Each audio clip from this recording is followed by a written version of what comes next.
Hi, ഇന്ന് തേൻ നെല്ലിക്കയുടെ recipe കേട്ടോ.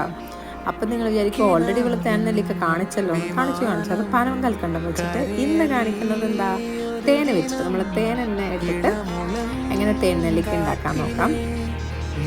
ഇപ്പം നെല്ലിക്കയുടെ സീസണും കൂടി കേട്ടോ. അപ്പോൾ അത്യാവശ്യം നെല്ലിക്ക കിട്ടുന്നുണ്ട്. അന്ന് പനങ്കൽക്കണ്ടം വെച്ചിട്ടില്ലേ, അതൊക്കെ കംപ്ലീറ്റ് തീർന്നു കേട്ടോ. അപ്പം നെല്ലിക്ക നന്നായിട്ട് കഴുകിയെടുക്കുക, എന്നിട്ട് വെള്ളമൊക്കെ നന്നായിട്ട് തുടച്ചെടുക്കുക. ഇനി നമുക്ക് സ്റ്റീം ചെയ്തെടുക്കാം. ഒരു 5 മിനിറ്റ്സ് സ്റ്റീം ചെയ്യാം. എന്നിട്ട് വീണ്ടും കോട്ടൺ തുണിയിലേക്ക് തന്നെ ഇട്ട് കൊടുത്തു. എന്നിട്ട് വെള്ളം ഉണ്ടെങ്കിൽ ഒന്നും കൂടെ തുടച്ച് കളയുക. ഇനി ഇതുപോലെ കട്ട് ചെയ്തെടുക്കാം. മുഴുവനായിട്ട് ഇട്ടാൽ കുഴപ്പമൊന്നുമില്ല കേട്ടോ. ഇങ്ങനെ ആകുമ്പോൾ ഒന്നുകൂടെ പെട്ടെന്ന് മധുരമൊക്കെ നെല്ലിൽ പിടിച്ചോളും. എന്നിട്ട് ഡ്രൈ ആയ ഒരു കുപ്പിയുടെ ബോട്ടിലേക്ക് നമ്മുടെ നെല്ലിക്ക ഇട്ട് കൊടുക്കുക. അതിലേക്ക് തേൻ ഒഴിക്കുക, നന്നായിട്ട് മിക്സ് ചെയ്യുക. മിനിമം 3 ദിവസം അതുപോലെ അടച്ചു വെക്കുക. അതിനുശേഷം എടുത്തിട്ട് അടച്ചു വെക്കുക. അടിപൊളിയായിരിക്കും. കുട്ടികളെ കൊണ്ട് കഴിപ്പിക്കാൻ നോക്കുക. ഇങ്ങനെയൊക്കെ ആണെങ്കിൽ പിള്ളേർ കഴിച്ചോളും. പച്ച നെല്ലിക്ക കഴിക്കാൻ നമുക്കായാലും ബുദ്ധിമുട്ടാണല്ലോ. അപ്പോൾ ഇന്ന് ഇത്രയേ ഉള്ളൂ. Thank you.